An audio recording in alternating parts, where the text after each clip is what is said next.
Thank you. We'll call this Baker County Board of County Commissioner meeting to order. I'd ask if you have any cell phones or anything that makes noise, please put it on silent, or vibrate, not to disturb the meeting. I'd also ask if you want to speak with the commissioners, there's a public comment section. You fill out a speaker card back there by Mr. Stiegel. Matter of fact, if you walk back there, he'll give you one. And the chief's back there, he can give you one too, so. If you want to fill one out, we'll let you speak at the appropriate time during the meeting. Commissioner Mann is going to lead us in the invocation and the Pledge of Allegiance. If you would, please stand. Let's pray. Heavenly Father, we praise your name, Lord. We ask that you lead and guide us in everything we do here tonight. We praise you for allowing us to serve the people of this county and to enjoy the blessings of this county, Lord.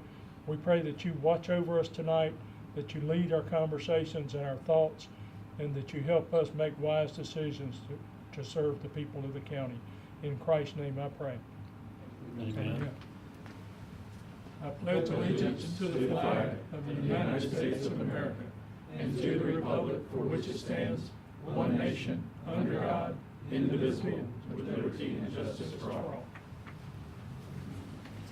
Alrighty. Everyone had a chance to look at the agenda. Ms. Sarah, is there any changes or addendums to the agenda? No, sir. Commissioners, any changes or any? I'll take a motion to approve the agenda as presented. Make a motion to approve. Second. Motion and a second. All those in favor say aye. Aye. All those opposed, same sign. Motion carries. Next item on the agenda is elected officials. I do not see any elected officials here other than the ones that's sitting up here. So we'll move to our next item, and I have this is the public comment section. I have no speaker cards. Ms. Sarah, you have a speaker card. So we'll move to our next item on the agenda, which is approval of the consent agenda items. Has everyone had a chance to review the consent agenda items, and if we could move forward if anyone wants to approve?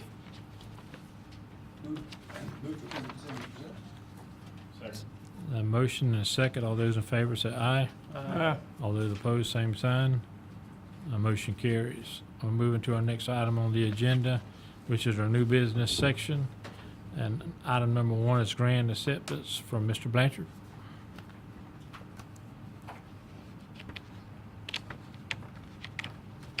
Good afternoon, Commissioners and Chair. I'm back before you to accept the 911 grant. It's 3 separate items that were put together by the Department of Management Services that I brought before you over the last about a month and a half. If you look at your documents, the 3 total $46,359.33, and they encompass some service management for our 911 system. And those documents are there for you. It's the ECAT support, which is also part of our 911 system, in the amount of $7,000 and some change.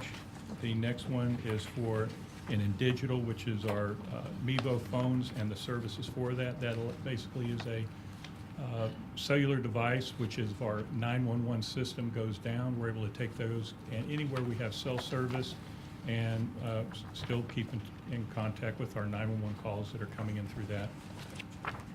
The last one is also our service for our overall maintenance for the data services for 911, and that's the annual support, which is the amount of $31,000 and some change, which totals this particular appropriation. I'm asking for you all to accept this grant award, and there's no match. Mr. Blanchard, this all comes in one grant, That's correct, yes, so sir. we don't need to vote individually? Previously, it was submitted in 3, Yeah. and the state asked us to make it in this appropriation, so Okay. they're awarding us the money in this appropriation. All right, thank you. And what's the pleasure of the board? Move to approve, accept the grant as presented. Second. Yes, Sarah, where are we at with, first of all, the question I would ask Mr. Blanchard before I ask Sarah. In your budget for this coming year, was the expenditure of these funds included in your budget? So it's encapsulated in there. I don't know that it's a line item, but it's encapsulated that this is a reoccurring service. So the expenses that are gonna be paid for by this grant was already included in the budget? So I will say this, the services on the maintenance contract were yes, but not for the Mevo phone. That's $7,000 was not. Okay, but total is, how much is the total of this? $46,000 for the three. Yeah, I think that must have been a typo, I'm sorry. It- I- It's 46, That's why- The 399. cover sheet is a total, I don't know where that came up. All right. so It's $46,000, yes, sir. And the part where I was going, so here's the reason I'm asking my question, right? Yes, sir. One, I'm fully, grant, not questioning that at all. Yes, sir. I'm following up on our process with Yes, sir. making certain that if we plan to make expenditures Yes, sir. this coming year, Mhm. that we have them expenditures in the budget. Yes, sir. That just because, if we got grant money to cover it, that's great, but the expenditures were in the budget that was planned for. If not, there's gotta be a budget amendment Yes, sir. to make sure that the budget has the expense in it, so that at the end of the year, we don't have a $7 or $8 million reconciliation budget. That's why I keep asking these questions with that, so. Yes, sir. Sarah, I hope we're keeping a track of all these Yes. grants that we received, to know that we've got the budget, that we've got the budget authority and current year budget to accept these, because my expectation is that at the end of the 25-26 fiscal year, the only adjustments we should be making is very minor. Yes, sir. So the sweep it under the rug budget amendment that we've been doing Yes, sir. for $7-8 million should not occur this year. Yes. That's why I keep wanting to make sure these are included in there. Yes, sir. We are tracking that. The reason why they have not been done is because the current finance staff is undergoing some training on how to input that into the finance system. But yes, sir, I personally am tracking those, and we'll make sure that the budget amendment is taking place once the staff receives Once- the appropriate training. And once we have staff that can do it, I'd like for us to Yes, make sir. sure we do one update Yes, sir. of the budgets for whatever, to make sure that we have it included in the appropriate budgets. Yes, sir, that is correct, that's what we're doing. Thank you. So this one was for, $46,359.33. And that one, I'm sorry, we used the standard form on those, it must have gotten carried over from those. Any other questions or comments?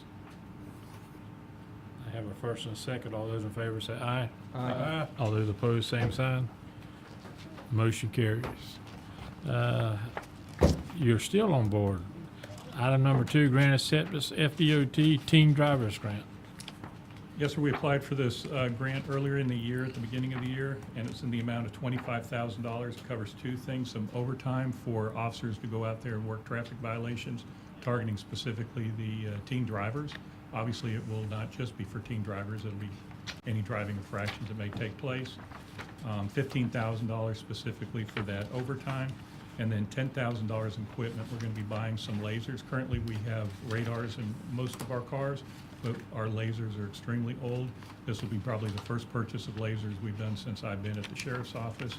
And with that $10,000, we're gonna approximately buy 5 lasers. There's an additional grant that was before you previously that we're waiting for the state to come back, and we'll do an acceptance later on that one. And then we'll buy an additional, we'll have a total of 7 eventually this year for lasers to go out there and help in traffic enforcement. It's another good tool for us to make traffic stops with.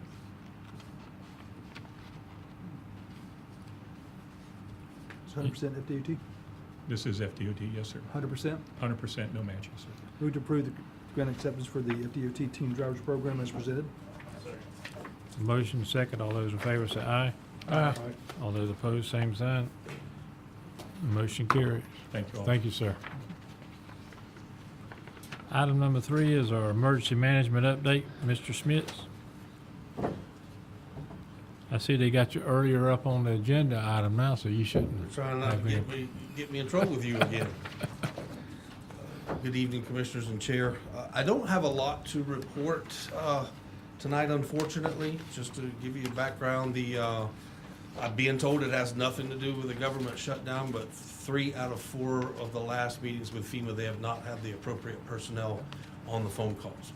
And we had a few hiccups happen this week, and we were really looking forward on yesterday to having some clarification from the state. They're asking us for some additional documentation for the boat ramp And specifically, what they're looking for is an additional engineer's report that demonstrates with a signature that moving the boat ramp that 150 feet is going to lessen future damages.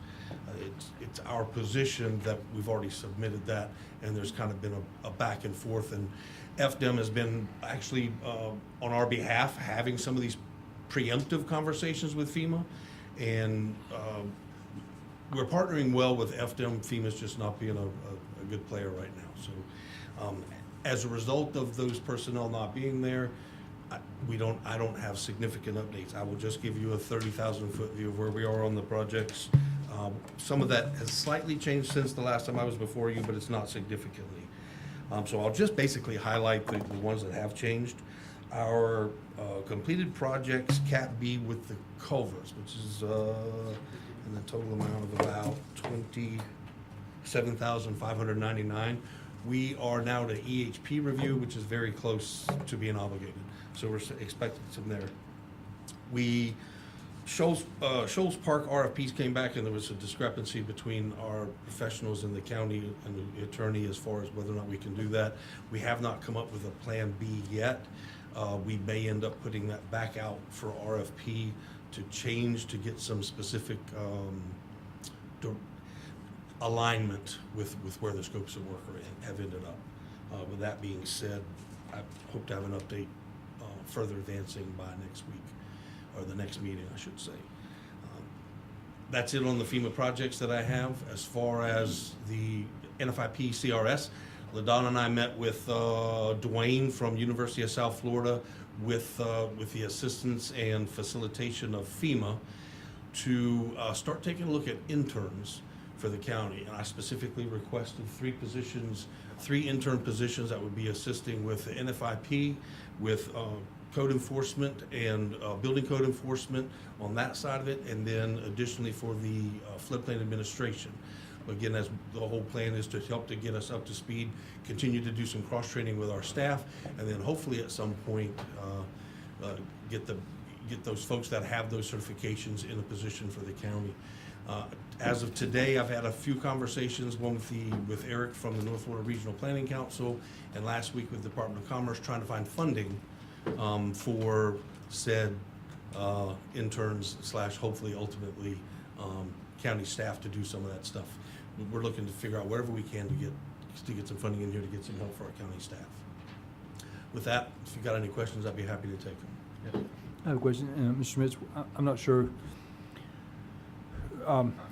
The box culvert on Louder Street, Yes, sir.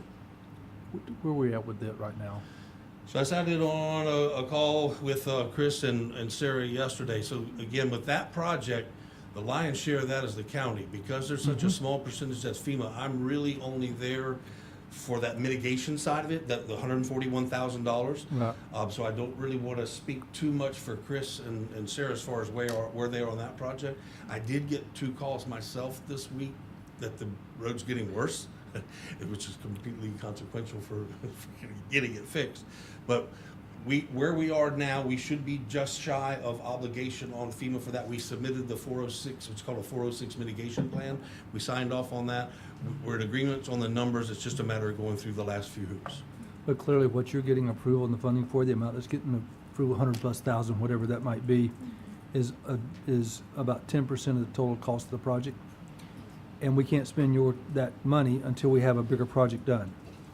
So this is one that we probably want to start thinking about where we at in the process of repair for the overall culvert, right? Because at some point, we've got to do this one. It's my understanding as a result of the conversation we were that J.D. Henson was the contractor that was awarded that they're in the beginning of the design stages now. One of the things that FEMA did request as well as FDEM is that Unified Federal Review Team be involved in the whole permitting process to help speed that up. So we did have those conversations with J.D. Henson this week. And Chris, the reason I mentioned this particular one is because that is considered a bridge culvert, not just a box culvert, it's a bridge culvert, which hits a different funding category that potentially request FDOT. And FDOT is about to have their upcoming work program hearings. And so we may want to start asking for bridge funding for that. That one's gonna have to take a priority at some point. We've got to, that is a major arterial in this county. It moves a tremendous number of people up and down it. And so we gotta start making plans to address that one. So if whatever we get from the federal agencies, plus begging and pleading DOT for funding, whatever, and if we have to, we may have to come up with money ourselves to finish it out. But that one has got to become a project with priority to move forward. It's a critical link here in the county, so. Chris and I have had those conversations. He's having some conversations with DOT, so yes, we're just Fantastic. an update soon. Okay. Please make sure we link in Thomas Howland Ferguson on those conversations to make sure we don't have issues with the stacking and that kind of thing. Of course. Yeah, There's some concerns there. okay, thank you. Yeah, I'll definitely say sooner rather than later, especially with the last meeting, we talked about the old golf course subdivision and everything, so there's a lot of work about halfway through there, so. I don't know if you recall, so our two priorities, based off of the FEMA side, because that was the county side, that one kind of got pushed down to number 3, although it's definitely an important and a critical roadway. We've targeted the Turner Cemetery Bridge and the boat ramp as the 2 primary FEMA targets, so. Anything else? Anything else? Thank you. Thank y'all. Appreciate it. Thank you, sir.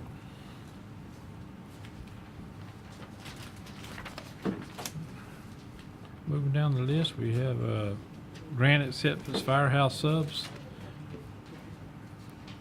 I like these kind of meetings. These grant acceptance. Yes, sir. This is another zero match grant, your favorite. Firehouse Subs, they have the program where we can apply about every 3 years for a grant, and they accepted our proposal for some new Hearst extrication gear. The current set we have is about 8 years old and starting to give us problems, and so they've approved us for $39,405 and a few cents. Can we get the other ones repaired and get them on another unit? Yes, sir. They will be moved up to the Kyler engine Okay. up in that area. Okay, Yes, sir. They have been already repaired, but we've had to spend about $6,000 this year on right. repairs. I mean, I don't want to get rid of them. I think that we need to keep them here in the county. And Yes, just sir, Try to absolutely. keep them repaired. Okay. And what's the pleasure of the board? Make the motion to approve. Second. Motion second. All those in favor say aye. Aye. All those opposed, same sign. Motion carries. Thank you, sir. Can I ask the chief Yes, a question, yes. if you don't Yeah. mind, Chief? First of all, thanks for this. How's things going so far with the new medical director? I think they stepped in or started in October 1. Going well? Yes, sir. Okay. He was actually at a training Monday. We started putting the new ventilator training in place. He was there for that the whole time, and then he came by today. So, no, it's been very easy to work with, so, yes, sir. Fantastic, thank you. I've heard positive news so far as well, and I just want to make sure from your perspective it was going well as well. And a special thanks to the entire team that's been very open and accepting to take on this with the new medical director and things and assist and so forth. So I appreciate everybody's efforts for that. And again, everything I've heard back so far has been very positive, very positive with the team, their acceptance, their working towards it and things like that. So again, appreciate everybody's efforts with that. Yes, sir. Thank you, sir. Yes, sir. We'll move on to the next item on the agenda, which is item number 5, approval of purchase 2026 Mack roll-off truck. You got a grant for this one? Rich, all these others bringing money, you trying to spend it. They keep bringing it, I'm gonna keep spending it. Now, I'm coming to seeking approval for, to purchase the new 2026 Mack roll-off using financing this time. In the amount of $230,999. And this is the one we moved around in the budget to make? Yes, sir. Okay.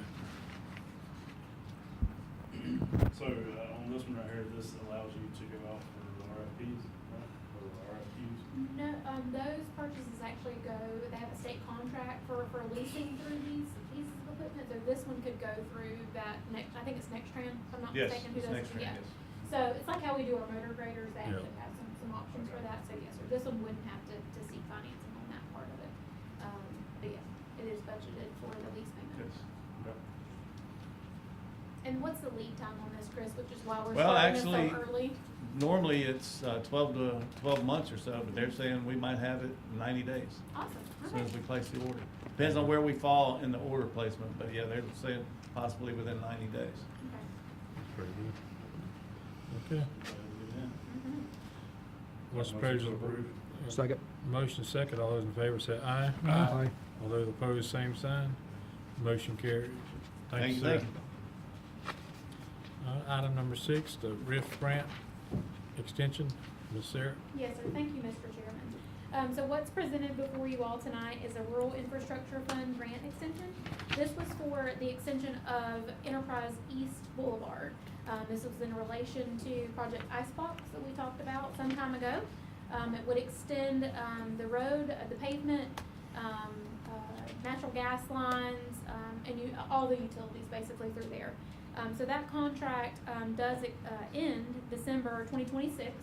And so we have been in communication with the folks at the RIF office, and obviously that we're not going to be completed by December. There's a lot of engineering and permitting that goes in that. We've got frequent meetings. We appreciate Mr. Register still being a part of those conversations in his new role. So we meet bi-weekly via Teams with that state team and then our team to make sure this project's moving forward. But again, we're not going to meet the deadline because of the timeline on that. So this contract does not change any terms of the agreement or the scope. It simply extends the deadline to December of 2026. Staff recommends approval. Any questions or comments? How far does this extend past the existing road? 2,300 feet? Yeah, 2,300 feet, yeah. And that's just the design of the road, basically? Yes. We'll talk the task order next with Troy. But yes, 2,300 feet of extension of the roadway, water, wastewater, stormwater, and natural gas. And then there's also some work that has to be done with the retention ponds through there too. Would this encapsulate anything that's on the existing road? No? Cause that road needs some serious attention. I don't think so, no, sir, just extension. We can look at what we might be able to do for the repair of the existing road, but no, sir, it didn't address anything like that. Okay. Yeah. And also, does it take into consideration the possibility of it coming from the top? I guess this is only past it, so it won't, correct? Right. This one with midpoints redesign, it wouldn't have affected this intersection from the way we know it at this point. So no, sir, it wouldn't take that into effect. Okay. But it shouldn't prohibit any issues with that program either. Any other questions or comments? What's the pleasure of the board? I move we approve the grant extension. Second. The motion second. All those in favor say aye. Aye. All those opposed, same sign. Motion carries. Item number 7 is approval of a task order, Tarbucks for Enterprise East. Yes, sir. Thank you again, Mr. Chairman. So this task order goes hand in hand with the extension that we just went over. So just to give you guys an idea of Mr. Tarbuck's proposal, it's actually outlined there on page 4 and 5. But the project totals, or excuse me, the task order totals I cannot speak this afternoon, $35,494. This is for the design and permitting to go along with that grant. Again, Mr. Tarbox has been involved with this one really since the start. He helped us with some of our initial documentation to apply for the grant. He has been working already on this project in coordination with a project that the Chamber of Commerce has very in close proximity. And so, of course, we have no issues with Mr. Tarbox working on this. He's been an engineer with the county for quite some time. And staff does recommend approval of the task order in the amount of $35,494. And this is grant funded. Questions or comments? Yeah, just one quick comment. Needs to take a look at page 3 of 6. Okay? I'm quite sure it's gonna take more than 4 months at the total time of completion. You know, you see, these numbers don't add. That Okay. math don't math. Okay. So, because I was looking to see how long it's actually gonna take, and you can see it's 6, 9, 10, 11, 12, 13. Mm-hmm. 12, I don't know if he's intended, the 3 months for water management and civil plans, then 3 and 4 months, if that is included in the engineering plans and permits, which looks Mhm. like it, so it looks like it's supposed to be 14 months. I see that, yes, sir. But Yeah. again, that's what I was how long it's gonna take this work to be done. Yes, sir, I so think we'll it's- get that clarified. I think it's 14 months is what's planned. Yes, sir. And the 14 months, does that work with the timeline for the grant? Yes, sir, it does. We Okay. actually had that conversation last week as part of our bi-weekly phone call.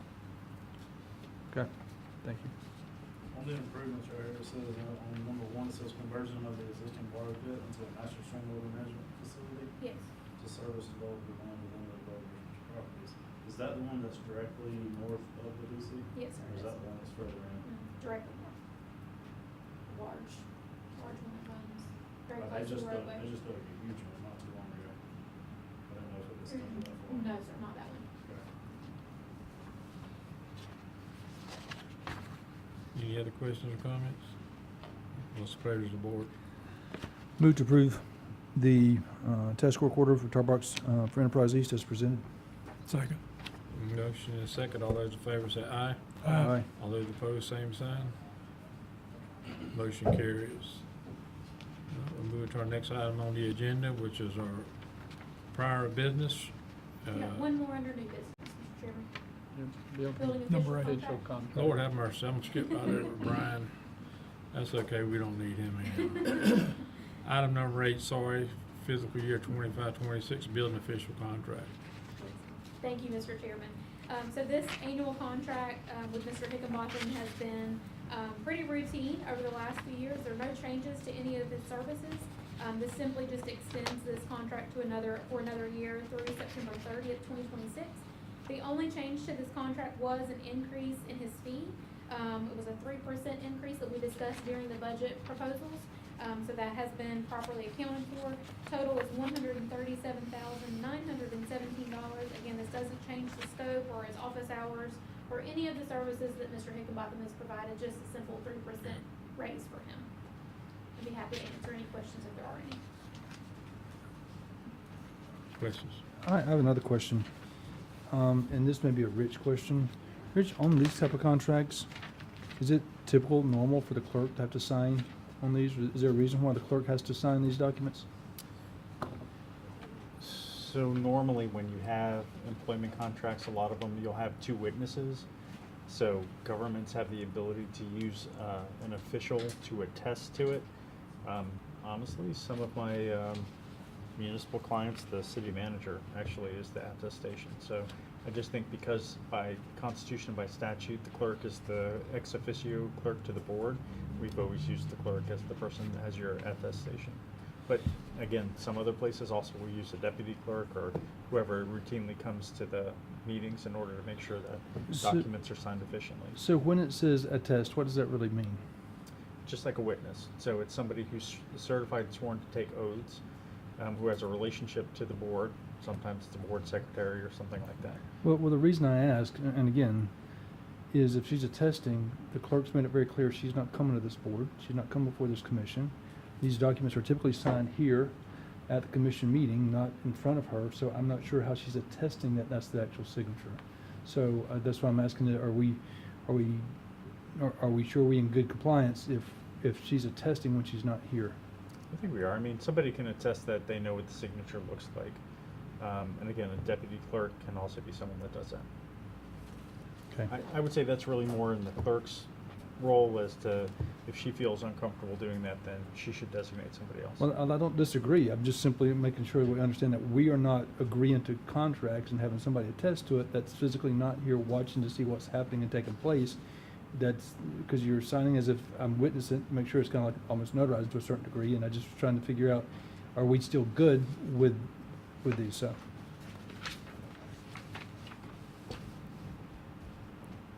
Any other questions or comments? What's the pleasure of the board? Make a motion to approve the contract? Second. Motion and second. All those in favor say aye. Aye. All those opposed, same sign. Motion carries. I can move on now. That's good. Prior business report, we move into our pending business report, Ms. Sarah. Yes, sir. Thank you, Mr. Chairman. So it's just starting at the top, the COA bus wash, we have submitted all of our documentation. We have not received our reimbursement just yet, but I think it's just going through its processes for that. No concerns have been raised on any of our documentation. We're just waiting on the payment reimbursement for that. As soon as we receive it, we will officially close that project out off of this list. With that being said, we are having some difficulty. You guys asked 2 weeks ago about the air conditioners at the COA new building, and we jinxed ourselves. They were working today. We got an email that they are not. So our plan is to have an on-site meeting on Thursday. Commissioner, I don't know if you've had a chance to see that email. I yet did or see not. it, but I won't be here. Okay. But I see that you'll be represented. Yes, And yes. I think Mr. Field and all's gonna be there too. Yes, sir. Yeah, I Now, think everyone will be there. I didn't see where any of the Keith or the, They have not responded yet. We We'll need track to- them down. they need to be there. Yeah, yeah, because if they're Yeah, but not, they don't there's have no an point in option. us meeting, yeah. If they're not there, there's no meeting, sense in having a meeting. Mhm. If they're not there, it's not gonna be good. Yes, sir. Yes, sir. And you can tell them that the chairman of the board said that, Yes, certainly. because this is ridiculous. I mean, this has been ongoing now for months, Yeah. and they can't get the air condition fixed in that building. So is it the actual air condition or is it actually the installer? What's the problem? Do you know? That's the problem. Does They don't anybody know. I don't think They don't know. They've been troubleshooting and they thought, you know, that it was addressed because the air conditioners seemingly have been functioning fine for the last 2 or 3 weeks. But obviously today, like, you know, like this afternoon, we got. It just seems like if it's a problem with the unit or whatever, they could return it. It's gotta be under warranty and get a new one and be Yeah. done with all Yes, sir. this. Yes.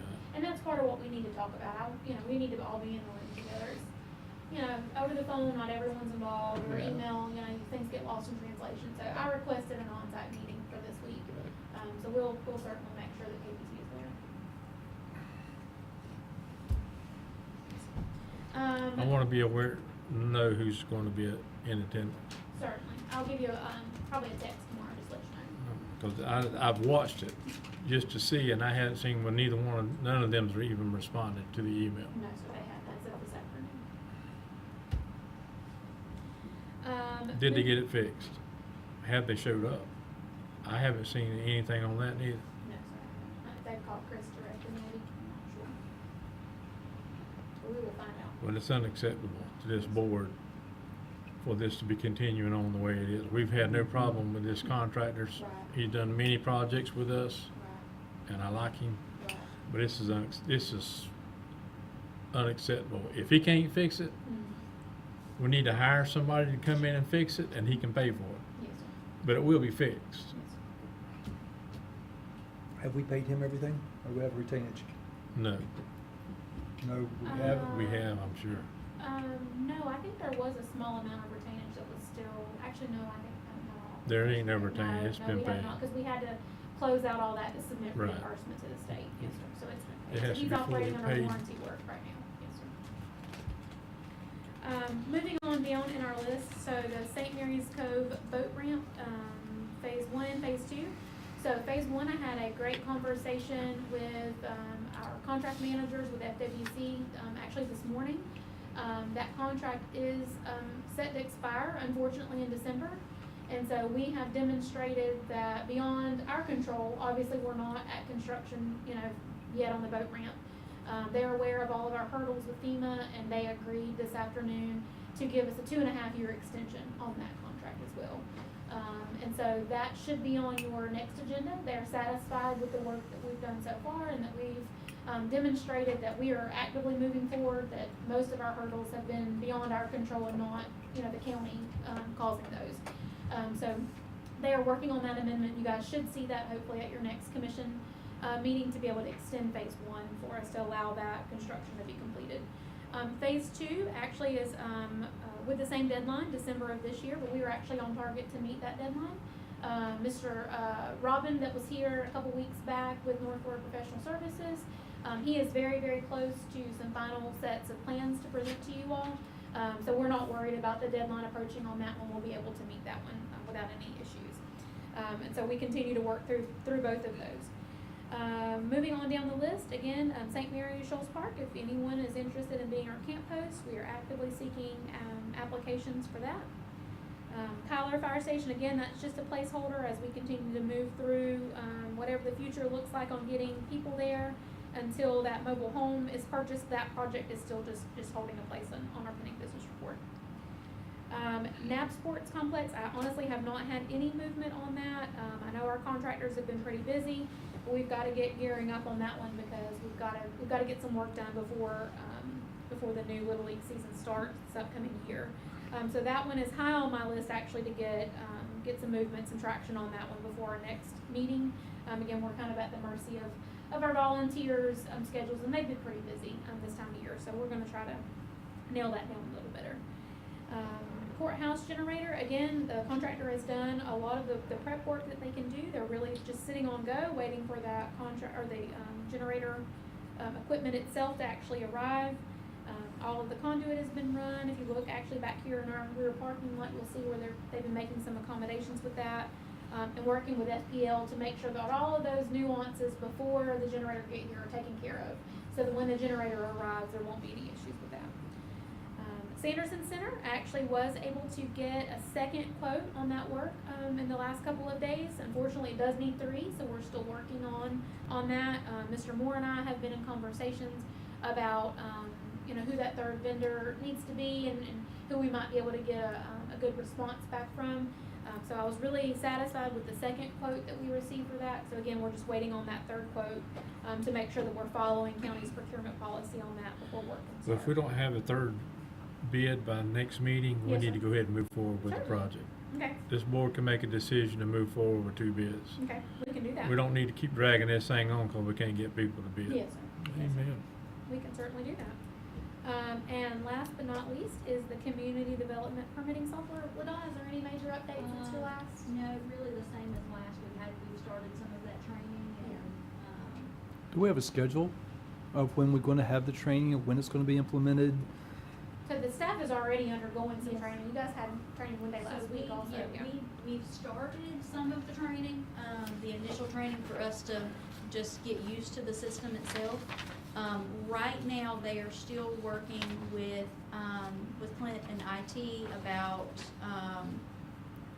server capacity and that sort of thing to work on getting everything ready to go. But it's my understanding that we are not far from there. Well, here's where I have the challenge. We talk about we're working on it, but we never have a schedule of Yes. when it's going to be done. And if you don't put a schedule to having the deadline, it just takes forever. That's why I'm asking, what is our timeline to go live? We need to set a timeline to go live and work back to know, here's when we've got to have training done by here, here's when this decision is going to be made by here, here's what it is. So let's put something in concrete. We've been talking about this software for way, way too long. We have. Let's put We have. together a schedule on when it's going to go live, and let's then work the schedule accordingly. Okay. But Yeah, I know some of really the- appreciate it, because this, our we've been talking about this a initial- long time. The training is limited that we've been able to do until the, facility is here and running. So, as soon as we can get a date for that, we can. Who's holding up on that date?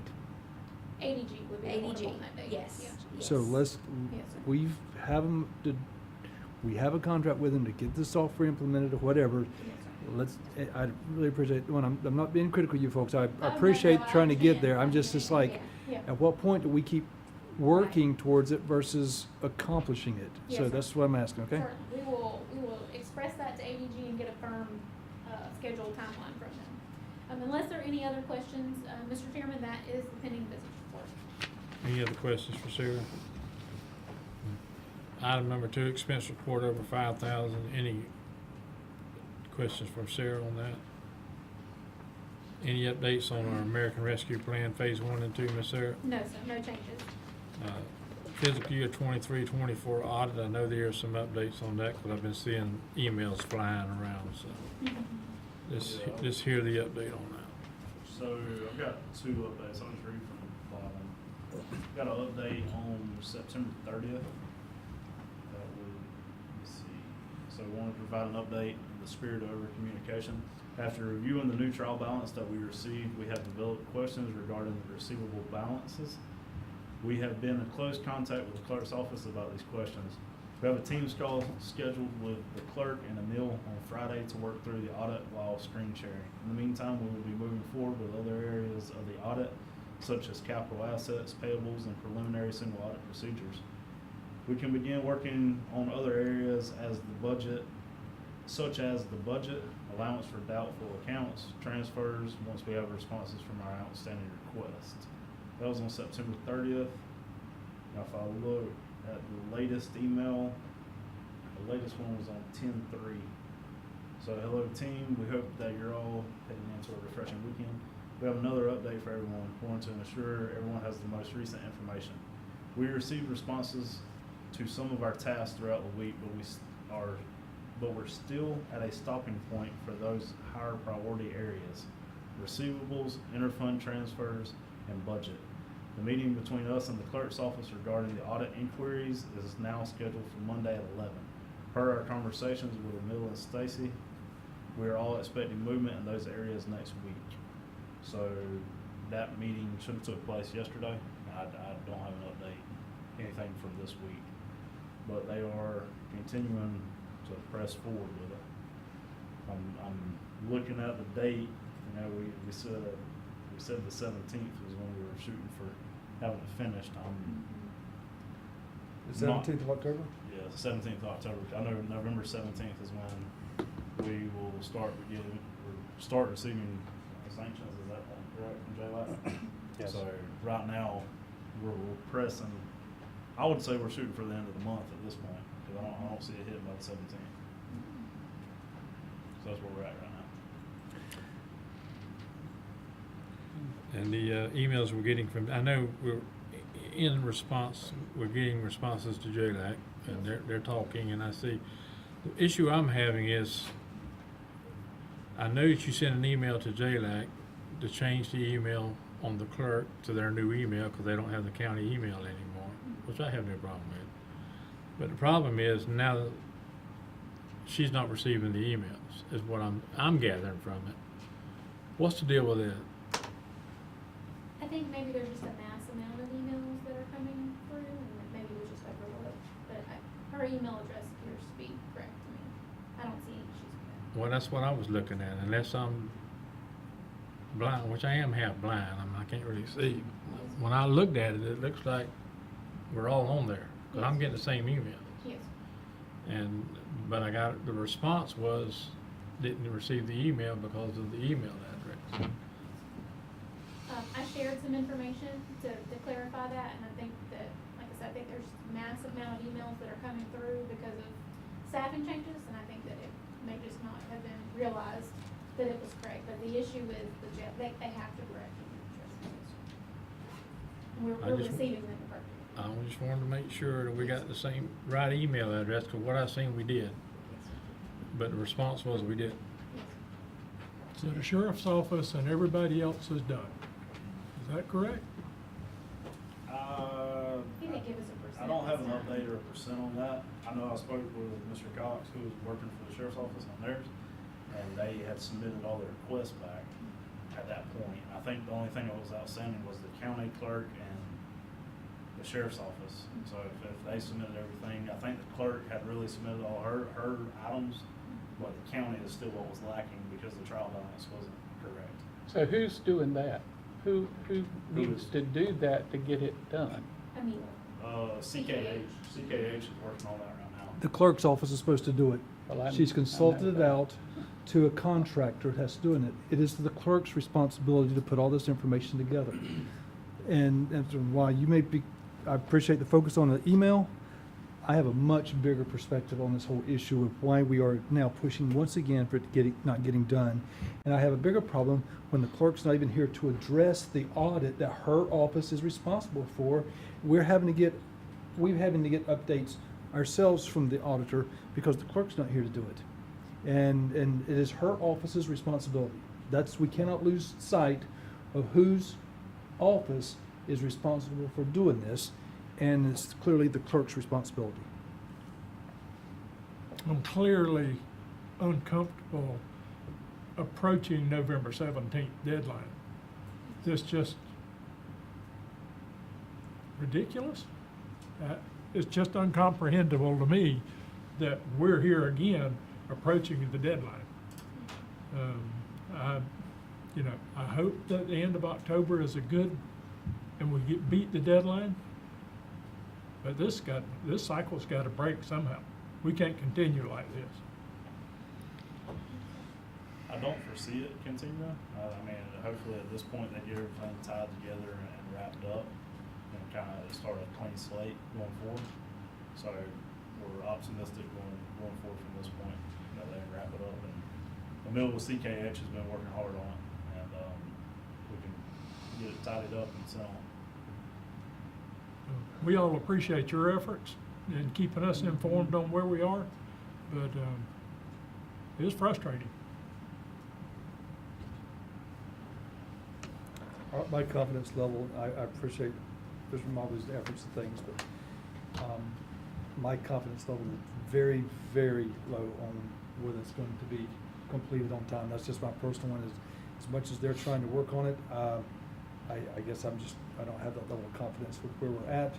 I just haven't seen, there's each meeting, there's more things that's still being waiting on, while we get responses back, they're still waiting on more information, we're still waiting on critical information with trial balances and things. It's just every meeting is still some critical things that's outstanding, and they clearly won't make the October 17th date. It's 10 days away. And so I don't know that 2 more weeks afterwards is going to get them to a position of, that's just that's where I'm at. I think we're going to be pushing to the point of having sanctions. It will not surprise me at all that we're there. I hope that's not the case, but I guess my confidence level is really, really low.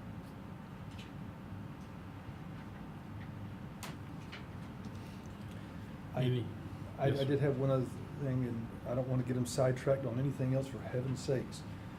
But I do want to know, as soon as this is submitted, I do want to know what the additional cost it is taking for the consultant to do this effort, because this is additional cost above and beyond what was planned and what was budgeted. We had one time that the previous finance director says they're not doing anything. The very next meeting, the clerk said they are doing it, and clearly at this point they are absolutely doing just about everything that I can understand is getting done, is being done by a consultant that we're having to pay, taxpayers are having to pay, because that office hasn't done this, haven't fulfilled the responsibility. So I do want to make sure that when it's all said and done, we have that number. Yes, sir. Any other comments, questions? Thank you, Commissioner, for the update. Thank you for taking on the challenge that this chairman put you under. I am glad that I did, because we wouldn't know where we was at half the time if it wasn't for. You're doing a real good job. I was criticized for putting you in charge of it, because it's not your job, but it's our job as commissioners to make sure that the money of this county is spent in the right and appropriate way. So it's all of our job. But I felt that you was more up your alley, and I just want to say I appreciate the efforts, the frustration I know that you're probably feeling, but I still appreciate what you're doing. And keep up the good work. Okay, we'll move on past that into our next item on the agenda. I've got a public hearing at 6 p.m. So we'll, Miss Sarah, you have a lot? No, sir, I don't have anything. Thank you, though. Nothing today?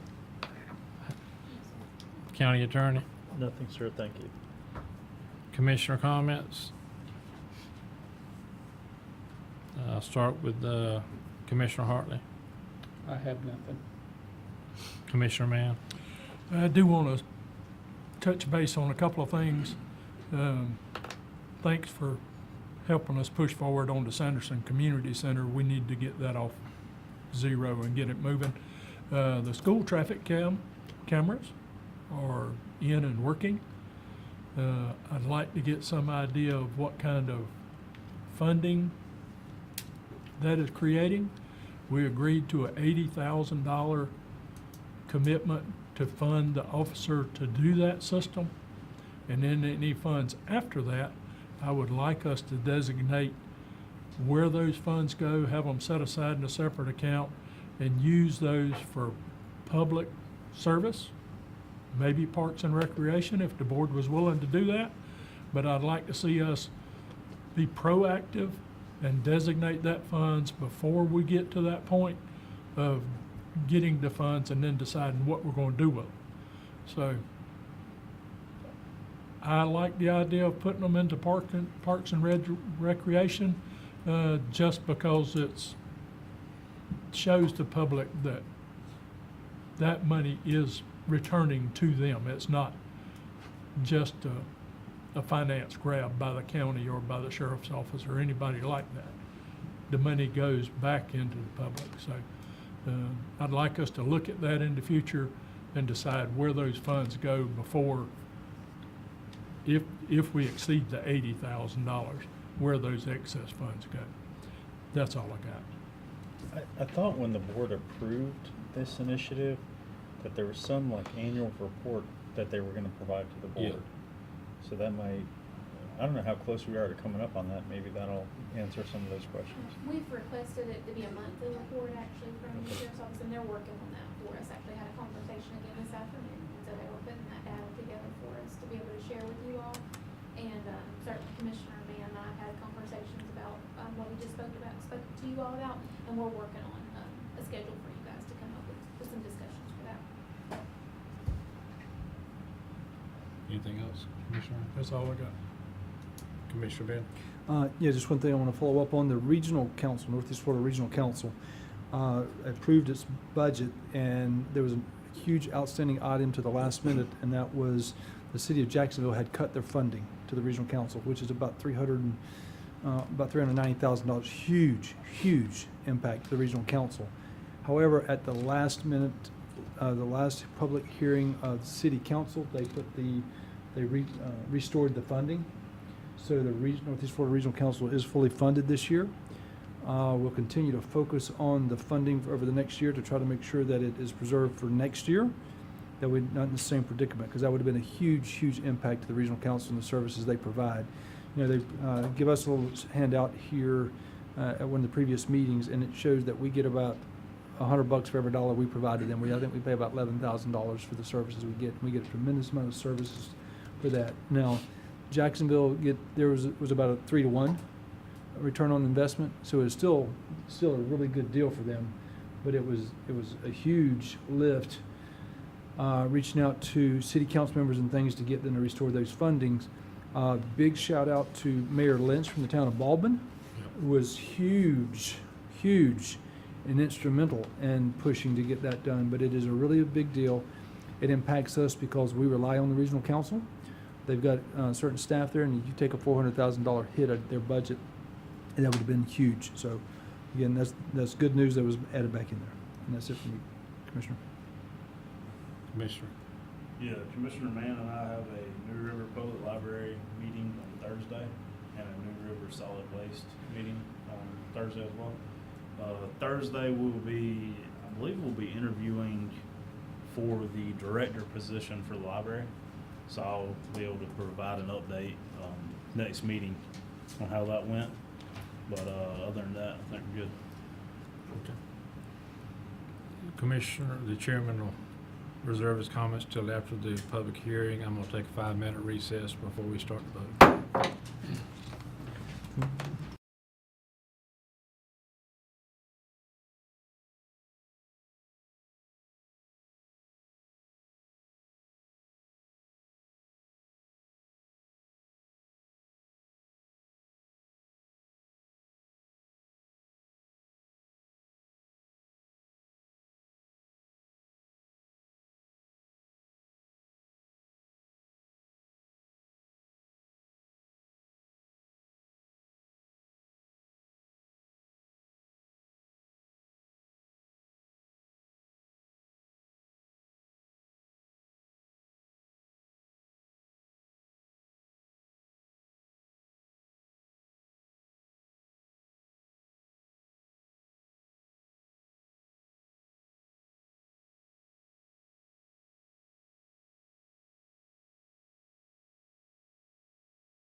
Call this Baker County Board of County Commissioners meeting back to, in session, and we're gonna go into our public hearing at 6 p.m.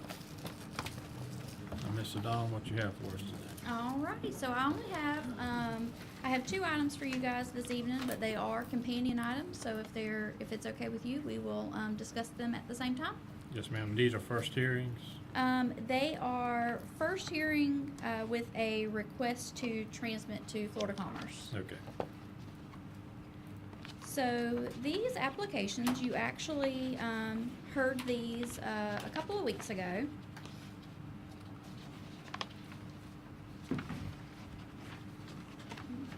You say this is first hearing? Yes, yes. It is a rehear of the first hearing, yes, Because we do get a Okay. decision to send. yes. Okay. And it still has to come back. So this is for ordinance number 2025-29, a large-scale land use amendment, and ordinance number 2025-30, a rezoning. So this parcel is currently owned by Mr. and Mrs. Cruz off of Nutty Buddy Lane, which comes off of Reed Stafford Road. The total acreage is 123 acres. That's what we would be looking at for the rezoning application. However, we would only be looking at 113 acres for the large-scale land use. Currently, it is split with Agriculture A and Agriculture B for the land use, and it is split from Agriculture 10 and Ag 7-5 for the zoning. So, it's the intention of the property owner to sell their site-built home that is on the corner of this property here. They're wanting to sell it with 5 acres, and that would leave the rest of the property with the same land use and zoning all the way across the board. So for whatever happens with it in the future, whether that be some sort of development or inherited down or passed down to the family, it would be continuous, one land use, one zoning all the way across. It's worth noting that any of those processes would require an additional process with the board. So we are all very familiar with the triggering of a subdivision once you have split a parcel X amount of times. So once the home site is split from this, any future development would fall under a subdivision process. There could be some exceptions to that if the Cruzes were to give it to their children or something like that. Of course, those sorts of processes do not require a subdivision application. We would be looking at family lots or something like that. Question for you, on family lots, Yes. is there a maximum size on a family lot? There is not a maximum size. There is a minimum size. Oh. It's minimum 1 acre or more. Okay. With the family lot, it would have to be the home. It would have to be their homestead property in For order to a give a period family of- lot. The homestead property of the kid. Well, so it would have to be the homestead property of Mr. and Mrs. Cruz to give a family lot. And then once the child received that family lot, they have to keep it for 3 years from the time a CO is issued. Okay. So there would be some requirement there for them And to is meet. there a limit on the number of family lots that can be given? Yes, 1 family lot per child. So you, as a property owner, there is not a limit to the number of family lots that you can give. So if you have multiple children, you can give multiple family lots, but you are only allowed to receive 1 in your lifetime. So if you have 2 children, that would limit, Maximum is 2 family lots? yes, yes. To 2 separate children? Yes. Now, you can give family lots to other immediate family members. That is parents and siblings, grandchildren, grandparents. And the same thing would apply? The Does same that thing do- would apply. What happens if they don't stay there for the duration of the 3-year period? So it would no longer be considered a conforming lot of record, and they would not be able to make changes to alter or replace the structure without going through a land use and zoning change and potentially another process. Just Have we ever had a situation. situation where that's taken place? we have. Have we ever denied?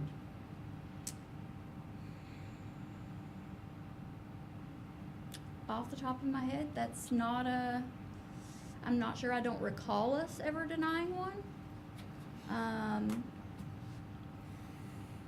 But without doing some research, Thank you. that's not a question I can answer. Okay, thank you. Okay. So you'll see here, this is the land use, the zoning, and the FEMA map.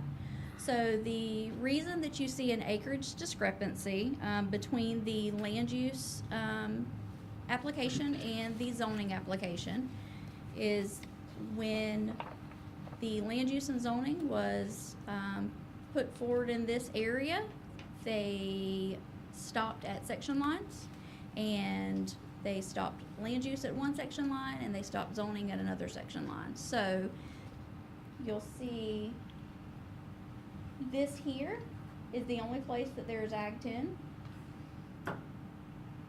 Here is where the line is from Ag A to Ag B. So generally within an Ag A zone, you have Ag 10 or higher. In an Ag B land zone, in an Ag B land use, you have Ag 5, Ag 7, 5. So it's that window between 5 acres and 10 acres.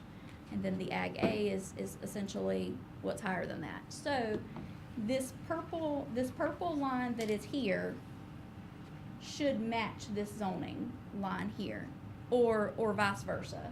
These two color representations in a perfect world would be the same. They are not, and it has always been this way. So the land use change would clear that up. So with the requested land use change, this entire parcel would go to red and see the Ag Zone B, and then the entire of this parcel would be Ag 5. Even if we were not discussing an Ag 5 request, this is an area that really should be cleaned up. If we were only requesting this piece be changed to Ag 7.5 to make a conforming 7.5 acre zoning, this would still need to be changed. The land use needs to match the zoning. So the Ag 5 zoning and the Ag 7.5 zoning have the same land use category. So no matter if we were looking at 5 acre zonings or 7.5 acre zonings, we would want all of that to be red. You will see that there is a ditch that goes through here. The FEMA flood zone map shows that. You can clearly see from the aerial where that ditch lies and where that ditch flows. So you can actually see on the survey there where the surveyor has noted that FEMA flood zone and the flow of drainage as well. So with any request for a land use change that is over 50 acres, it must be submitted to Florida Commerce. Used to be DEO. They changed the name a year or two ago. It's Florida Commerce now. And it also goes out to the Water Management District, surrounding counties, DOT, to get their input on any large scale land use amendment. So with the request to transmit the application for land use, we would send the application for zoning as well as backup documentation. It would all be sent to the state upon your approval. If you chose to deny transmittal, of course, it would not be transmitted. Generally speaking, I think it's about a 30-day turnaround now that we're hearing something back from them. So for first reading tonight, you would have first reading tonight. If it was transmitted, we would wait for a response. Then that second hearing would be scheduled then, and you would have the information that's sent back from all of those agencies. So there were a couple of discussions that we had the last time you guys heard this application, so I wanted to give just a little bit more information to hopefully remedy some of those questions and you never know, maybe spear more questions. So this graphic here, I know it's a lot of strange colors, but sometimes strange colors are easier for attention. So you'll see in the middle here, that is the cruise parcel. So we had conversation last meeting about the parcel size in relation to this parcel. And we discussed parcels that were 5 acres or less versus 5 acres or more. So we did a 1 mile radius. So from this parcel, there is a green circle here that is a 1 mile radius of the parcel. So we did take out anything that was north of the interstate, because honestly, it is across the street, but it is essentially worlds away at the same time. So we took that out. So what's left here, this list that is left, is parcels that are 7.5 acres or under, okay? So 7.5 acres or under, you see a star on the map in relation to the list. So the pink stars, those are parcels that are between 5 acres and 7.5 acres. So with those parcels being in an Ag 7.5 or an Ag 10 zoning category, they would not meet that zoning requirement. Now, some of those could be legal lots of record through family lots and things like that. So we're not saying that they're not conforming lots. They just do not meet the minimum zoning requirements. So the pink stars that you see, those are the parcels that are between 5 and 7.5 acres. The yellow stars that you see, those are the parcels that are less than 5 acres. And then you'll see at the bottom of the list, there is, right here, is Ridge Estates. So that is a 42 lot subdivision that was created in 1996. So that development had 42 lots. They are 2.5 acre lots, and they have the RCMH 2.5 zoning. There are a couple of lots in there towards the back that are a little bigger than those 2.5, than the 2.5 acres, but they are one lot for the subdivision, and those were along this back side here. There were just a couple. So I just kind of wanted to give you guys kind of a broad idea of what you were looking at within a mile of the property. We had discussed properties in that area of smaller sizes. So that, and then the other discussion was the culverts and the drainage along Bill Davis there. So these pictures were taken by Mr. Cruz, and he emailed them over to us and asked that if we would share them. You'll see there the culverts are, I can kind of see why maybe they're not flowing so well. But we wanted you to be able to have kind of a visual representation of what those 3 culverts look like there. And then this here is what's on the other side across from Mr. Cruz's property, if you were to be standing on the road and look at it. So, like I said, those were just 2 things that we had a lot of conversation about that I thought maybe a little bit of additional information may help you guys see the whole picture. And if you have additional questions, I'm more than happy to answer. How would this change affect Bill Davis Road? So, at this moment, potentially a minimal change. But we have to keep future development in mind, and we do not know what that future development looks like. So Would this restrict in any way improvements to Bill Davis? would it restrict improvements? I don't see how it would restrict Okay. improvements, no. Can I add some color to that? Yes. We don't know the answer to that for a simple reason. One, we don't know what's proposed here. Right. The issue that I had last time, and I'm gonna reiterate it now. One, first of all, I don't have heartburn 5-acre lots, 7.5-acre lots. That was the big issue that we discussed last time. Mm-hmm. What's the lot size? Because where I am at with this, and this is where I'm gonna stick with this. If the board decides to go with Ag B, which allows 5-acre lots, when it comes time and we see a subdivision layout come in here for 5-acre lots, I'm gonna support it.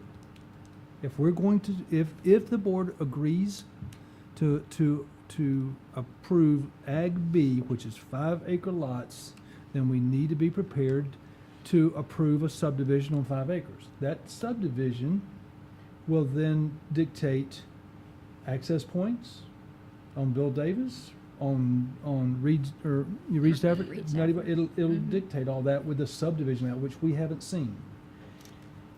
And it may never come to fruition, but if they sell 2 parcels off, right? If they split this one off for the homestead, one more, it creates a subdivision. And understand, a subdivision doesn't necessarily mean, because I don't run the numbers, on 123 acres at 5 acres, you're gonna get 24 lots in there. On 7.5 acres, you're gonna get 16. So having a subdivision doesn't necessarily mean you're gonna have all 5-acre lots. Right. It doesn't necessarily mean that you're going to have a real big blown out massive number of houses. What it means is by terminology, if you break it off third parcel, whatever, subdivide it the third time, it's a subdivision. But the answer, from my perspective, the answer to your question, we don't know, because we don't know what is gonna be proposed here. This would come back, if a second lot is sold off of this, it would then come through a subdivision requirement. What I will say up front is if we go this route, and again, like I said, I don't have big heartburn with 5-acre lots. You know, everybody has a different thoughts on it. This is gonna part of transition. You've got 2.5-acre lots down the road through that Ridge Estates thing there. Yep. You've got anything on the other side of I-10 that don't even compare. Right. When you go all the way a little bit further south along, Mud Lake. Mud Lake, you got a lot of lots there that's smaller than that. It's on a paved road.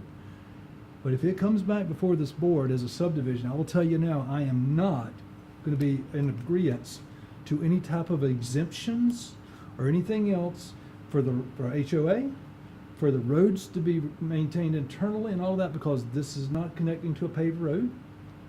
And they're gonna have to be maintained, all them roads internally, by somebody else, not us. And I'm just not gonna be in favor of exemptions when we're going through this, knowing up front what we're doing. The last time we were talking about, we discussed this at nausea, and that was my point last time. Same thing about 5 acres. If we're gonna approve it, let's be prepared to approve a 5-acre lot subdivision. Whether it's a subdivision with 80 acres and a subdivision with 5-acre lots, whatever, know that is probably coming, that has the potential to come. I don't know if it will or not. I'm just saying that's what rights we are granting to do this. And if we're gonna do that, then when it comes back before us, then it needs to meet all those subdivision requirements and things, Right. if that's what takes place. And that was my point last time, is if we're going to go to B, be prepared. This board needs to stay the course, because that's where I was expressing my concern last time, and I appreciate Mr. Cruz calling me. I had a good lengthy conversation with him on the same thing. And what I don't think is fair to him or anybody else who's doing this is we take steps here to approve an Ag 5 zoning, which allow 5-acre, but when the subdivision comes in, we say we don't like this and we don't want it. We ought not to approve the land use and zoning if we're not going to agree to it from this point on. But that's where this really is. We don't know what the requirements are. What I haven't seen anything through this is there've been any right-of-way setback for Bill Davis Road for improving it. Just because there's a connection on the Bill Davis doesn't mean there's not the need for some turn lanes, things like that. But again, at 24 lots, you're not gonna need turn lanes, things. But that's where, because we don't know what improvements are gonna be. But I always want the board to understand, if we're gonna go down this path and agree to this, again, this is not my decision, it's the board's decision. Whatever we agree to here, if it is to go to Ag 5, we need to be prepared to support Right. a subdivision with 5-acre lots, whether it's 5 lots or whether it's 24 lots. That's what we're saying we're gonna be okay with.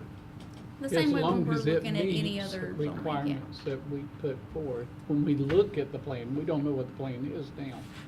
I'm not gonna say I'm gonna approve something if I haven't seen it. Right. So, Right. But I do, you can look at the comments from the road department, Public Works Director, with the 10-foot right of way on Reed Stafford and 20 on Bill Davis. So he does realize there's going to be some kind of approved something on that road or need to be improved of some sort. So it would affect it from his, I mean, he is our lead Right, person. right. So We just, I wouldn't say it We- wouldn't affect Bill we Davis. can't see how, we can't see for sure how that would affect it No, 'cause we without don't know how many looking at, lots would come without out. looking at Right. the whole Right. scope of things, right. Can you go back a couple pictures to where it shows the watershed, Talk about FEMA. FEMA watershed? Let me ask, so what happens in this case? So let me make sure I understand this correctly. There's two different applications. The first one is the 113 that's Ag A, that is going Yes. directly to Ag B, correct? Yes. And that's what we would have to vote on tonight to get sent to the state, That correct? is what is transmitted to Florida Commerce. Gotcha. When you transmit a land use application, if there is a companion rezoning, they ask for that information as well, so Mhm. that they are Have both looking to at the look whole at. picture. Okay. Yes, yes. So then that's where the 183, 84 from Yes. Ag 10, the combination of Ag 10 and Ag 75 is going to Ag 5, correct? Yes. Okay. Yes. What- The zoning is the 183 and the land use is the 113. Right. What happens to the 2.5 acre lots at this point? So they would be part of whatever this change is. So that if you look at the parcel numbers that are listed, that's why there are multiple parcel numbers listed, and they are in the legal description to be submitted as well. I'm just trying to make sure So we're not creating. They would, for taxing purposes, they are still parcels for taxing purposes, the way that you see them, Mhm. the way that you see them now. But they are part of this request. So right now, they have an Ag 7.5 zoning, and they're within the Ag A, land use. So they would be part of the request to be zoned 5 and Ag B. land use of B. Right. But there's still a problem There's if they still- try to build on those 2.5 acre lots? Yes, it would not change those lots in a sense of making them buildable or anything like that. Right. They would have to combine 2 lots to get to a 5-acre lot It would before do it away become with it. conforming. But- So Right, so they- if there's there's gonna eight have of to them, be some combination of those lots put together. They gotta buy 2 lots, create one, combine them, make 1 lot. If we did 5, if it stayed to 7.5, they'd have to buy 3 lots. But Combine them before it becomes a conforming lot. Even then, though, the There's still gonna be subdivision one. process would come in Yes. with them being separated. So Correct, even yeah. if they combined, let's say, whether it's 5 or 7.5, and you were to combine 2 or 3 of those, they still would not be able to come in and get a building permit because there would be that additional subdivision Right. process. I'm just trying to make sure we're, Yes, I mean, yes, with the yes. whole scenario here, that we're not creating a problem down the road and we're trying Right. to clean everything up. It is a big picture. Right. We Yeah. try to clean it all up at once. Right, right. And that's, even, like I briefly mentioned before, it is an issue that the land use and zoning lines do not match. You want your land use and zoning to match. A good portion of that purple area really should be red already, to match that 7.5 zoning. And a lot of that purple that you're referring to is outside of this property line. Well, a lot of it is within it though. So all Yes. of this section here is zoned Ag 7.5, but has a land use of Ag A, which does not, it's not compatible. It should be Ag B. So, it's within this parcel, and then to the south too, to the south of these, all of this here has the same problem. It is Ag 7.5 with Ag A.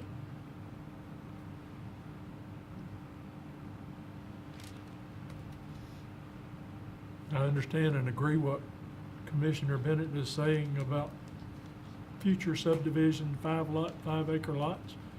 I agree that I don't have big heartburn with changing it to 5 acres, but we just need to understand that going forward, there's going to be 5-acre subdivisions. If we can live with that, and we don't have any heartburn with that, I don't have any problem changing it all to Ag B to begin with. Whether it's 5 acres or 7.5 acres, I'm comfortable either way. But as Mr. Bennett says, we have to understand this is a precedent going forward. And Rich may be able It's to a give precedent for us. this area. It's not set precedent for the whole county. Right. So, So when you It's an- talk precedents mean that you're talking for the whole county. This sets precedents for this area right here. Yeah. We would accept 5-acre lots. And from what I can look at, other past commissions there's 2.5-acre lots. Yeah. I see some, if you go further down, you're gonna see some 1-acre lots. Yep. There. And then you're gonna see a lot of family lots in Mhm. this. 5-acre lots, to me, is a big lot. I have no problem with 5-acre lots. The problem I have, only problem I have, and the reason I've had you to pull it back up, is the FEMA flood zone, is a watershed runs through that whole corner of his property there. Yep. If he decides at some point to build out this property, he's gotta deal with that, because that's a FEMA watershed. Mhm. And that would have to be dealt with at a later date, which would cut out a bunch of his lots. That drainage comes up under Interstate 10, it goes Yeah. under Reed Stafford Road, it Yeah. flows diagonal across this property, back through the culverts on Bill Davis, Yeah. and continues beyond. That's the flow path and drainage path for that. We dealt with this a lot when we was looking at Yeah. Reed Stafford Road. Right. So that's gonna create him an issue on that whole corner of even developing those lots, is maintaining that water flow. Mr. that's- Chair, if I can just jump in. So the concept of precedent means that you're bound by a prior decision. Precedent really doesn't apply. There's actually cases that talk about that when you're dealing with a land use or zoning decision. What it does is it creates surrounding property owners the ability to make an argument that it's acceptable in the area. So the word precedent's very strong, so I'm kind of cautious about that. It's really not precedent, but it does give an indication that the county is okay with a particular density in a particular area. Right. And Rich, we've had an application recently for subdivision, where they were requesting some exemptions. And, correct me if I'm wrong, I think all of that, it does say that they may grant, not that they have to grant any exceptions to subdivision, right? It does say that, and I guess some of the concept of, the whole reason why these applications come before the board for consideration and approval or denial is that you look at each one of these on its own. So each case kind of has sort of fact-specific information that you consider as to the compatibility, how it affects the surrounding neighborhood, how it either follows or doesn't follow our rules.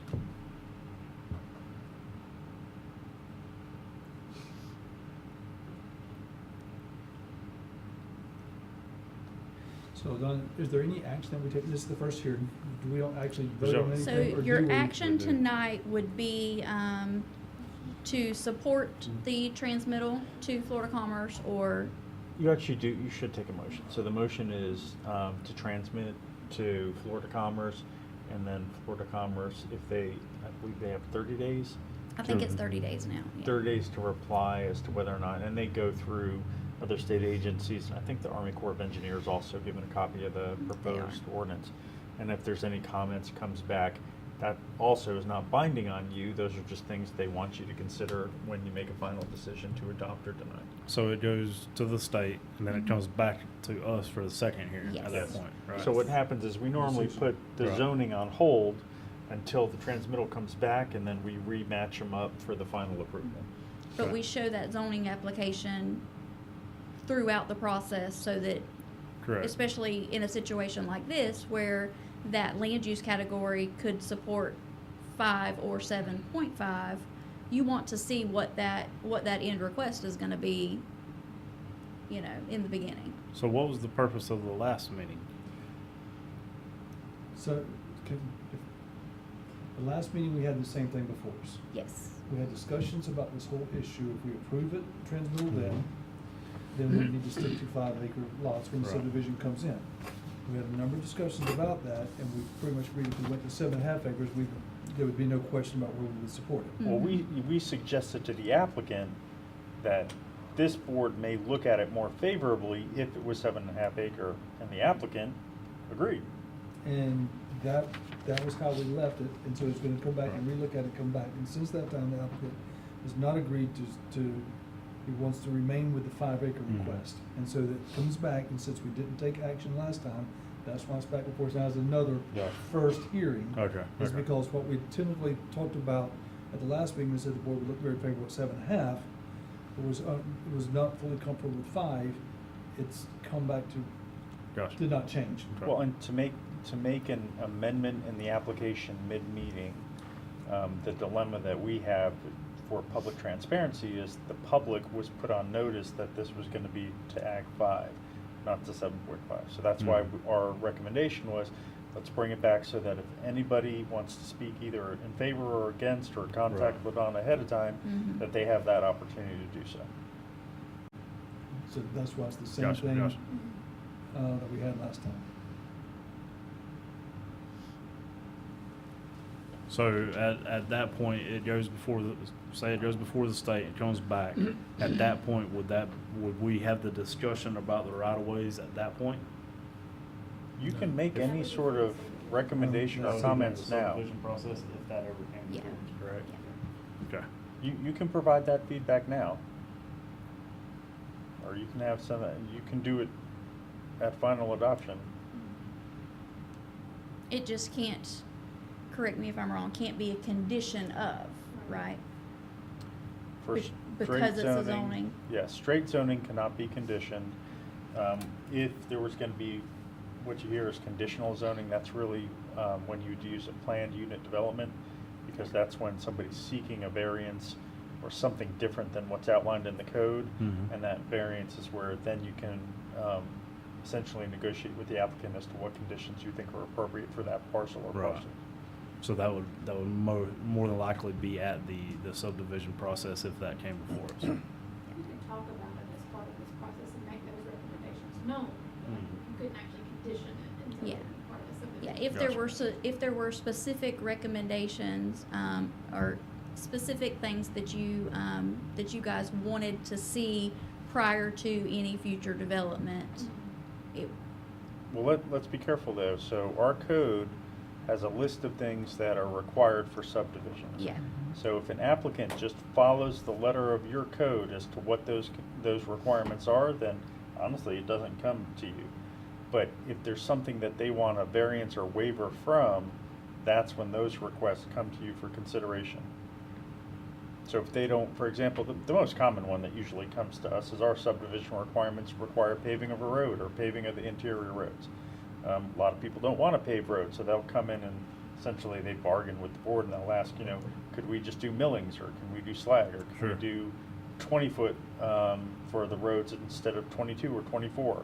And those are conversations that come. But if an applicant says, you know what, I'm just going to pave the roads according to whatever the county standards are, I'm going to divide according to what the minimum lot width and depth, as well as the minimum lot requirements are, it wouldn't come back to you, just so we're clear.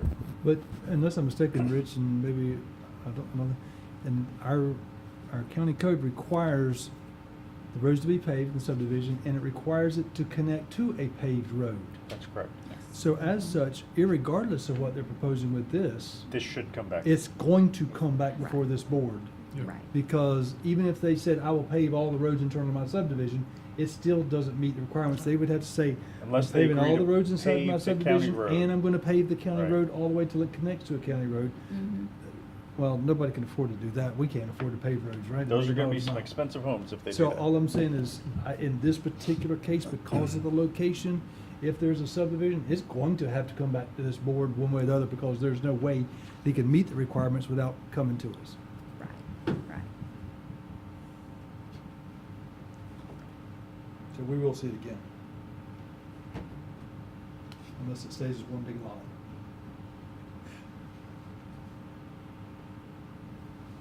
Any other questions or comments before I turn it over to public comment? Sorry, last thing. So you can vote to transmit, you can also vote to not transmit, and that ends it today. Any other comments? Which that's still not the final decision. The final decision comes after the state. No, if you vote not to transmit, it's done. Well, There's yeah, no- yeah, There's that no one, going that to one. the But state. if you do vote to transmit, it still comes back before us. Yes, for the for final final. decision. It comes back for the final decision on land use and zoning. Mm-hmm. And then if we adopt that and agree to that with whatever Right. requirements we do then, it's still, when it goes through the subdivision process, it's still gonna ultimately come back to us Sure, then from the sure. subdivision. So yes, that, That's right. yes, but we will still, we will still see this again as a second hearing to make a final Right. approval to adopt it or not adopt the land use and zoning. Mm-hmm. Any other questions or comments? I have a speaker card from Mr. Kevin Cruz.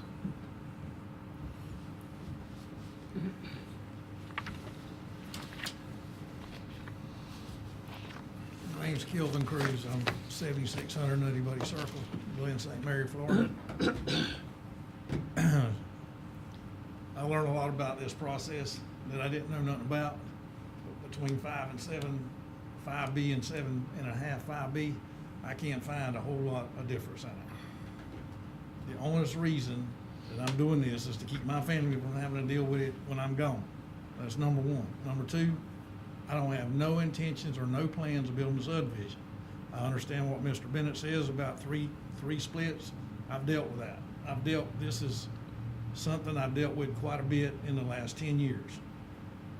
My thing is I don't see personally, not because I own it, but any landowner, if they're trying to do whatever they're doing before they leave here to try to save your family grief, that's what I'm trying to do. I ain't building the question centers. I'm not doing nothing but what I feel like's right for my family. I've owned it since 1990. And as far as the water, Mr. Hartley brought it up. I talked to him about it.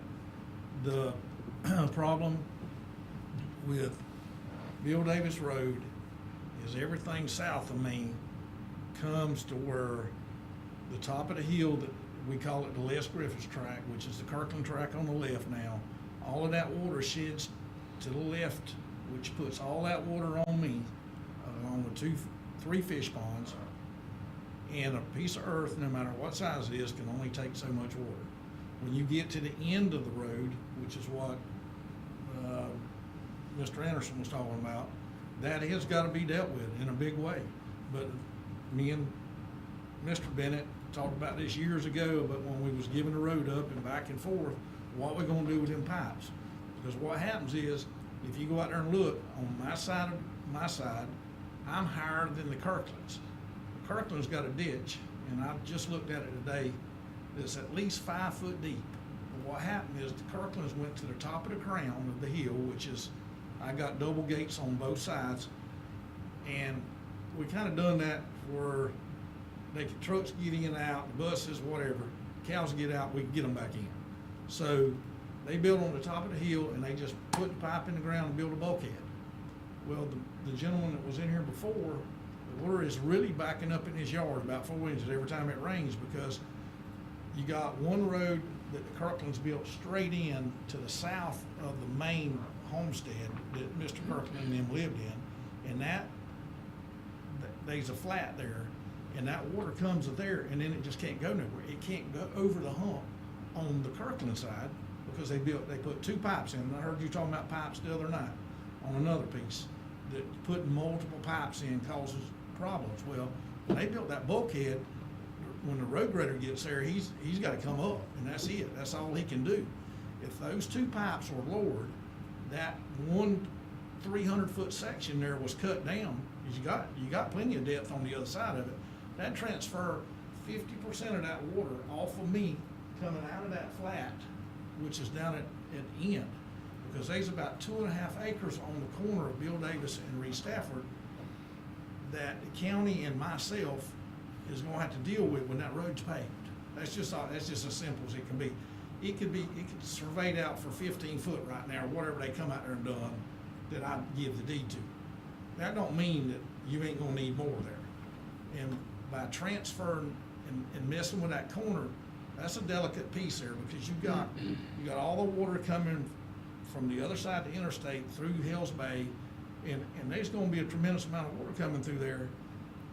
And the 3 pipes that you talked about the engineer, my brain finally turned on, and when it did, the pipes that went under Reed Stafford is correct.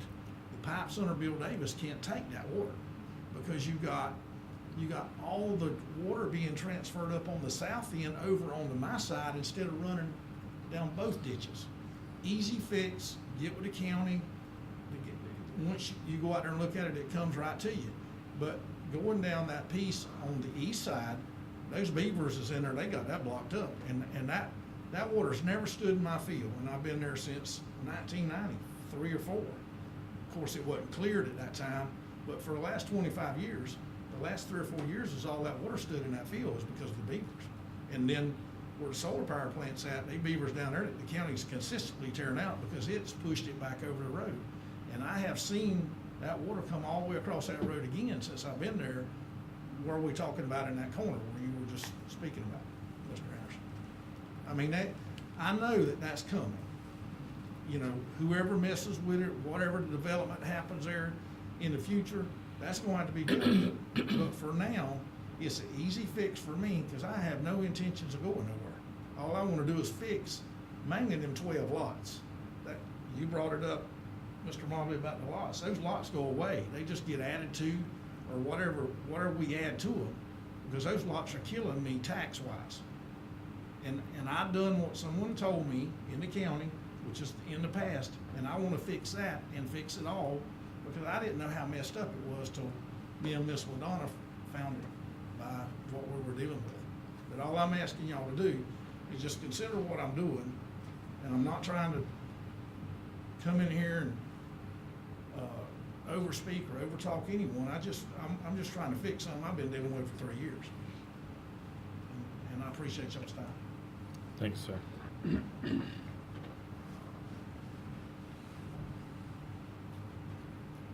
Any other questions or comments from the board members?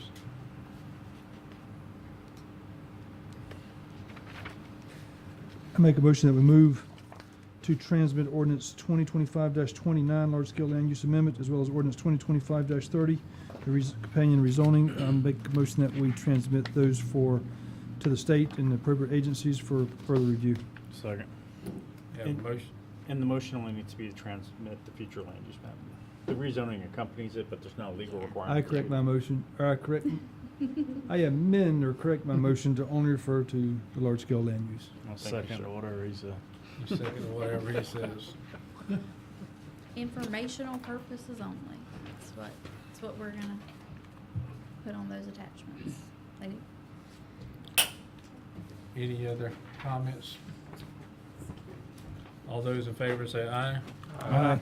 All those opposed, same sign. Motion carries. All right, that's Prepare all. for submittal. I can do that. And then in a month, we'll see it again. We will. Get it done in 30 days. It's amazing. Commissioner, you keep Never going. used to. God, Yep. it takes sometimes a year to get it back. All right. Anything else, Ms. Ladonna? That's it, that's all I have. Anyone else in public need to speak? We'll go back into our regular scheduled meeting. I think the only thing we had left was for the commissioner comments, and my comments I had a couple of questions, and then I got a comment at the end. So I'll wait for a comment at the end, and I got a couple questions on staff. Where are we at with the staff that we have approved in the budget for being hired as far as county and clerk of court?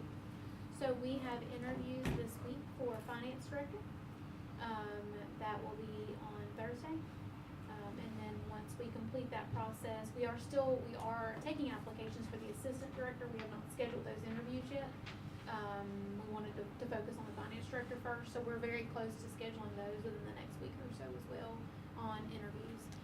With that being said, once we get through that process, this week we've actually interviewed for the GIS position and the finance director. So once we get through this week, we will start the advertising process for the contract manager. And so we should have probably about 8 weeks or so. We should be depending on our advertising period, application review, and then interviews for that one too. So we've started pretty quickly on those. On the finance director, do we have a number of applicants, or are we looking at? Yes, we did. We actually had a really good pool of those. Actually shared those with Commissioner Mobley, the ones that we selected for interview. We'll do those interviews here on site with both the clerk, myself, and our HR director. We'll Okay. handle those interviews.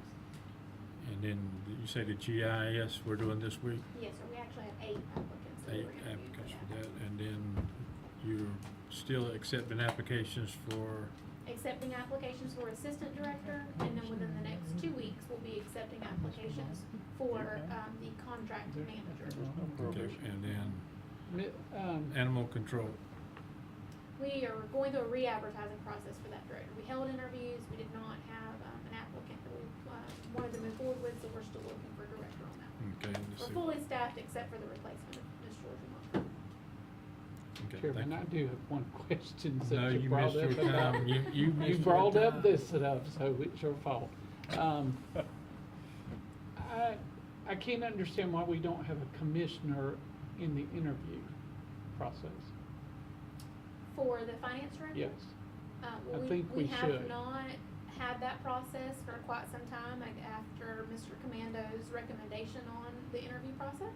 I'm not opposed to it, Well, I but just again- asked him, but he said. Yeah. No, and I said Yeah. there's, in No. fairness, there's not a prohibition to it. Right, and we're not opposed to it. It's just we I mean- deviated from that process several years ago and have not. We've just had so done that. much trouble with the audit and all these other things that I think maybe somebody needs to be in there.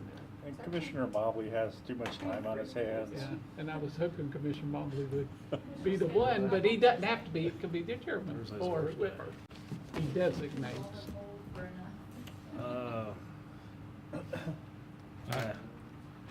I'm He's I'm reviewed the gonna applications. We did ask I him did, to I do did. disagree with that. Yeah. I don't think that the board should be involved with the hiring process. Some of the training I went through with Yes, sir. the ACT, CCT, all the training. We are not elected to hire. We don't, they, day-to-day I didn't operations. say they were hiring them, I just said. I it'd be don't good think to we be should in be there. putting our input in on who the staff is hiring. We hire the county manager. The people of this community hire the clerk of the court. The people of the community hire the county commissioners to do budgets. And that is our main purpose, and I don't think, me personally think that the commissioner should be getting involved with the hiring practices of the county itself. We can set forth what we desire, but I don't think we should be involved in, and that's me, one commissioner, and I think we could get ourselves into some issues with that. Well, and Mr. Chair, we're not technically hiring anybody. This is the clerk's employee. I know, but So, I mean, it's gotten complicated over the past couple of years. it's the board's decision, I just gave my opinion. My opinion is, while I appreciate Commissioner Hartley's I do thoughts on that, appreciate it, yep. I can understand where he's coming from. I would love to have this board to have some involvement with it, but at the end of the day, it was made exceptionally clear the last time we hired a finance director, we were told point blank. We were told point blank standing here that it really don't matter what we decide, it's their decision, not ours, so it don't really matter. And so, from my perspective, I think we are spinning our wheels. This effort should be being led by the comptroller's office, who hires the finance director. So I understand your concern, but I'm gonna have to agree with Commissioner Anderson. I'd rather us not be involved in that, because I think it creates another challenge. It's good to see Commissioner Mobley smile again. I agree with I'll Commissioner second that Anderson for also. sure. I did have a chance. I did look over the resumes, Okay. and I'm very confident. I mean, in the ones that were sent to me, that we're going to find a good one. You know, I have full trust in our HR and county manager and clerk to select the right person. So I mean, beyond that, I mean, they do have some pretty good applications that they're looking at. So. be I excited for it. appreciate Commissioner Hartman's comments. I agree with Mr. Anderson as well. This is very important hiring for us, but do we want to participate in every interview for every job that we do here? We don't.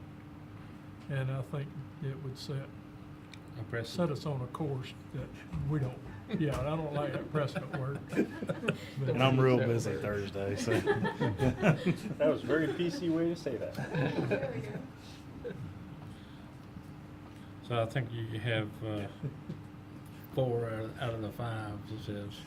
And like I respect what Commissioner Harton is talking about, really I do. But Yes. it's just not, it's not where we should be. Okay.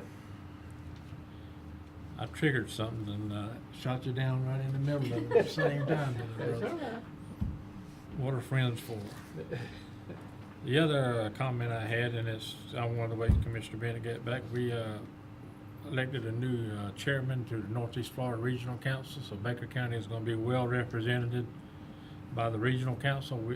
Commissioner Bennett is our new chairman, and I know I've watched him, been around him. He's going to do a great job, not only for Baker County, but he's going to do a great job for the region and represent the Regional Council. And I just say, I'll tell him personally, I want to appreciate him for stepping up. And I had that role several years back. It's a busy role, but I know he's well equipped to do it, along with everything else God-fearing man tries to do. So.